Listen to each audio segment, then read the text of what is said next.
도대체 이 똥물을 누가 퍼올리는 건지. 계속해서 이 일정한 모양새가 보이죠. 정청래 당대표를 공격하고 개파 모임 같은 걸 만들고 하는 사람들이 연결되어지고, 근데 그 사람들이 줄어드는 게 아니라 오히려 누군가가 이 사람들을 더 높은 자리에 이끌음으로써 지금 한판 해보자는 거구나.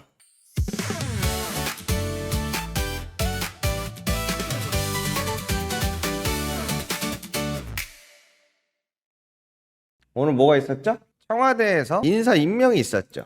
해양수산부 장관직에는 후보자로 황종우 님이 지금 지명이 되었고요. 부산 동고, 서울대 사법학과, 서울대 행정대 석사, 그리고 뭐 회사협력센터, 기획조정실장, 회사부 쪽에서 많은 경력을 갖고 계신 것 같습니다. 자, 다음 또 보겠습니다. 여기서부터 이제 갑자기 사람들이 띠용하기 시작했어.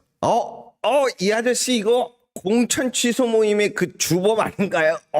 그거 어디서 많이 봤나 했는데, 그죠? 박홍근 씨가 국회에서 많은 모습들을 사람들이 기억하고 있는데, 기획예산처 장관 후보자로 지명이 되면서 사람들이 깜짝 놀랐죠. 그래서 당사자는 대한민국 대도약을 떠받칠 톱니바퀴가 될 것이다.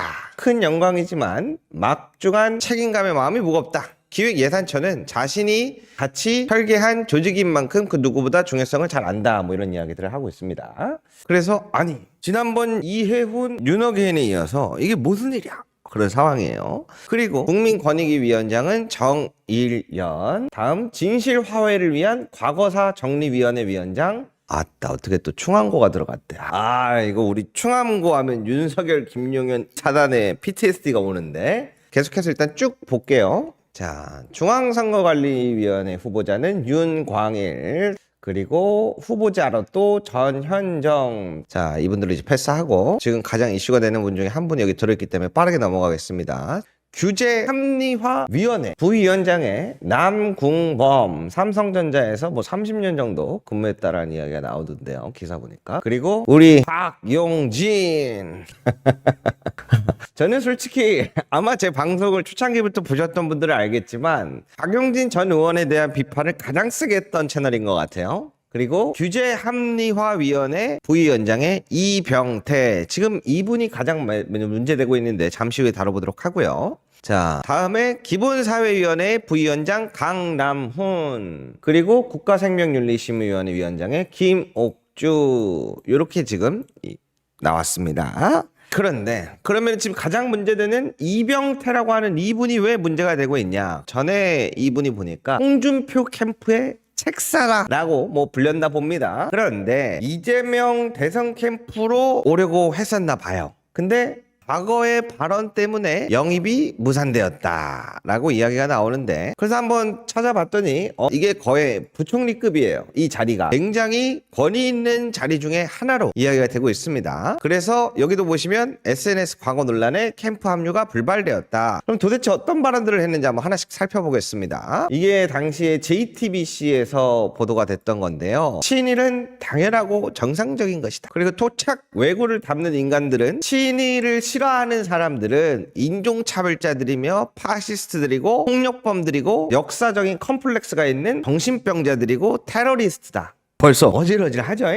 국민들의 자존심을 자꾸 너무 어린애 같은 자존심에 의존하지 말고 이런 태도를 버렸으면 한다, 뭐 이런 내용도 알아볼 수 있고요. 그리고 또 19년도에도 SNS에서 세월호 참사에 대한 비하, 대한민국을 동물농장, OL의 동물농장, 그러니까 개돼지 취급했다는 거죠 뭐. 그러면서 광주 민주화 운동을 폭동으로 하고 유공자들을 괴물 집단으로, 단 전두환 전 대통령은 영웅으로 표현하는 내용들을 해왔다. 단순히 친일뿐만이 아니라 보시는 것처럼 굉장히 그 강도가 강하다. 아마 잘 아시는 분들은 계시겠지만, 이제 민주당이 항상 상대해왔던 것 중에 하나가 극우, 일배, 뉴라이트, 이러한 부분들이 섞여서 박정희와 전두환의 독재와 이러한 부분들을 찬양하고, 민주당은 다 사기꾼 집단들에다가 막 이런 거 하면서 친일을 찬송하고 약간 이러한 것들을 많은 분들이 알고 계실 텐데, 지금 또 논란이 되는 것이 이 사람을 누가 데려왔으려고 했나 라고 이야기들이 막 사람들이 수소문에서 찾아내기 시작했어요. 이현주 의원, 지금 리박 언주라는 별명이 붙고 있는데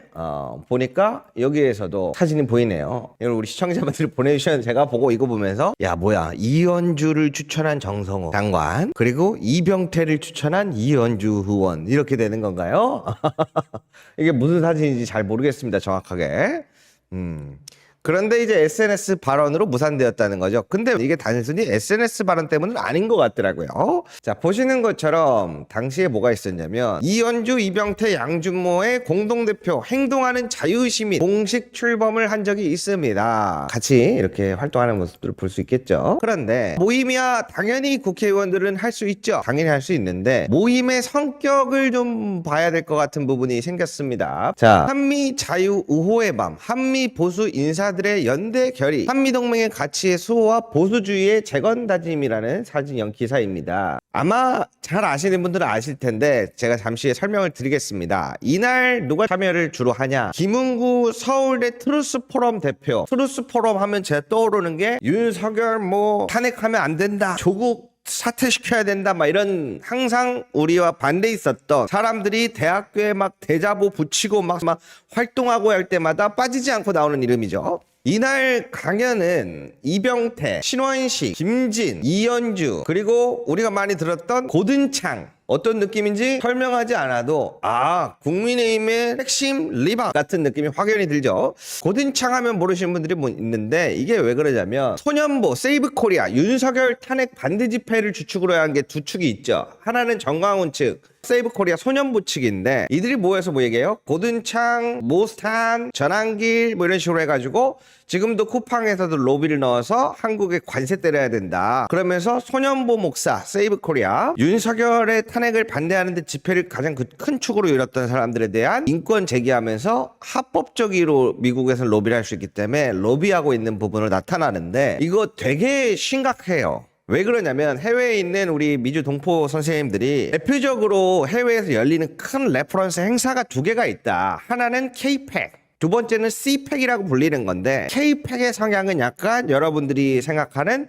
민주적인 성향이 좀 더 강한 반면 C-PAC은 이 국민의힘과 보수 인사들을 주로 해서 이루어지는 건데 이 트럼프가 전에 그 C-PAC에서 무슨 얘기를 했냐면 고든창의 얘기를 하면 나는 전적으로 신뢰한다라고 얘기를 했었거든요. 그래서 그때 한번 문제됐던 게 뭐였죠? 한미 정상회담 회의가 열렸는데 그 직전에 트럼프가 SNS에 뭐라고 올려요? What's going on? 한국에서 무슨 일이 일어나고 있나요? 숙청이 일어나고 있습니다. 그 메시지는 윤석열을 구속하는 것에 대한 암시하는 듯한 문구를 트럼프가 올렸어요.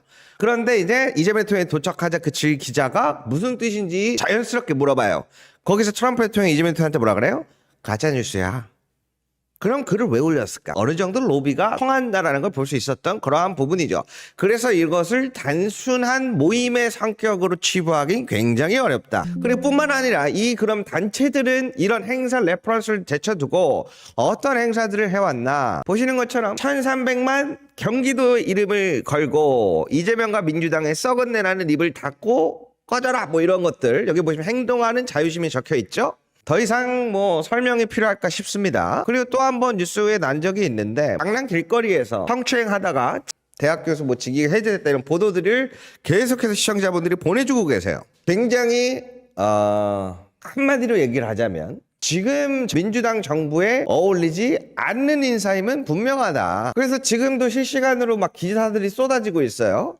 그런데 오늘 홍보수석님이 알고 한 건지 모르고 한 건지 모르겠으나 뭐라고 이야기를 하셨냐. 이병태 교수님은 국민의힘 대선 경선에 홍준표의 책사로 불린 다양한 분야에서 활동했다. 지난해 대선 당시에 선거대책에 합류를 시도했으나 막말 논란이 불거지며 무산됐다. 그러나 사인으로서의 발언이었고 그동안의 사법기관에서의 판단이 있었다며 검증 과정에서 법률적 가자와 결격 사유는 발견되지 않았다 라고 이야기를 하기도 했습니다. 그러니까 어떻게 돼요? 사람들이 뒤집어지죠. 이게 무슨 말 같지 않은 소리야. 왜 그러냐면 민주진영 같은 경우에는 그동안 뭐가 있었어요? 이러한 역사 왜곡 민주진영의 정체성을 확고히 지키고자 그동안 수많은 사람들이 피와 눈물을 흘리면서 맞서 싸워오고 독립운동을 해오고 전두환의 탱크에도 물러서지 않았고 계엄 때도 불이 나게 달려갔는데 이 정체성을 한 번에 무너뜨릴 수 있는 인사라는 이야기가 나올 수밖에 없는 부분이겠죠. 그리고 가뜩이나 국민의힘 쪽에서는 지금 고 노무현 대통령을 비하하는 콘텐츠로 악명 높은 틱토커들을 국민의힘에서 인사 인사하는 강행하는 모습들을 찾아볼 수가 있는데 여기서도 문제가 많은데 얘들은 그렇다고 쳐도 우리는 왜 그러는 거냐? 이거 누가 한 거냐? 누가 추천을 하고 누가 검증하는 거냐? 지난번에도 이야기 한번 나왔었는데 이 인사 검증 시스템이 완벽하진 않을 것 같다라는 생각은 저도 여러 했습니다만 그런데 이 정도면은 좀 심각함을 넘어선 게 아닌가. 뭐 단순한 자리도 아니고 단순한 자리여도 안 됩니다. 저는 그럼에도 불구하고 우리와 다른 노선이었던 사람 이유만으로 저는 그런 게 아니에요. 그러면 지금까지 맞서 싸우면서 대항해줄 사람들을 찾았던 유권자들 입장에서는 그동안 무엇을 위해서 우리가 함께 해왔고 지지해왔고 응원해왔나 라는 자멸감에 빠질 수밖에 없는 부분이다. 그래서 지금 사람들이 뭐라 그래요? 이거를 정말 이재명 대통령이 사인을 했다고? 라는 생각이 들 수밖에 없는 부분이죠. 박용진 의원 같은 경우는 제일 미워했으나 전에 이 당시에 만남을 2월에 갖는 것을 보고 뭔가 자리에 대한 뭔가 역할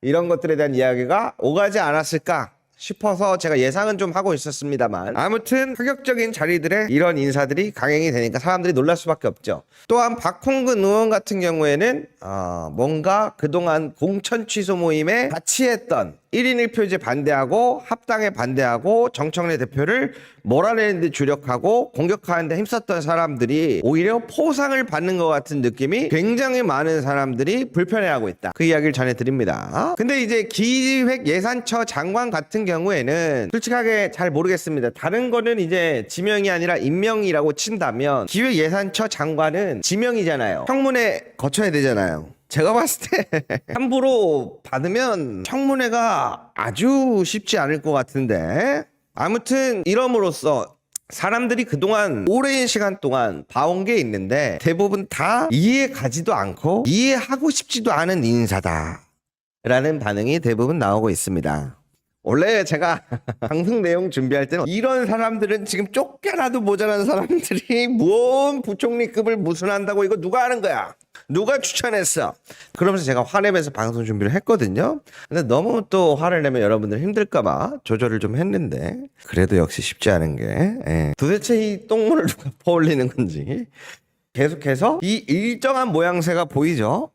정청래 당대표를 공격하고 개파 모임 같은 걸 만들고 하는 사람들이 연결되어지고 근데 그 사람들이 줄어드는 게 아니라 오히려 누군가가 이 사람들을 더 높은 자리에 이끌음으로써 지금 한판 해보자는 거구나. 저는 여기서부터 제 개인적인 생각입니다. 이재명 대통령이 대표에서 대통령이 됐잖아요. 그러면 이재명 대표의 조직을 관리하던 사람이 있을 거 아니에요. 그 조직을 관리하던 사람은 대통령에 대해서 국민의 사랑을 받고 있어서 더 이상 조직을 관리할 게 크게 없잖아요. 그 사람들은 뭘 하고 있을까라는 질문을 지난번에 드렸던 적 있는 것 같습니다. 저는 그러한 부분에서 흐린 눈으로 좀 보고 있다라고 말씀드리겠습니다. 좀 더 자세한 내용은 앞으로 계속 하나씩 이렇게 뭔가 사안이 나올 때 우리가 그거를 놓고 펼쳐서 보다 보면은 지금 제가 뭐 안 알려드리는 게 아니고 모르는 걸 아는 척할 수는 없기 때문에 살펴보다 보면 우리끼리 퍼즐을 맞춰지는 날이 분명히 올 거라고 볼 것 같습니다.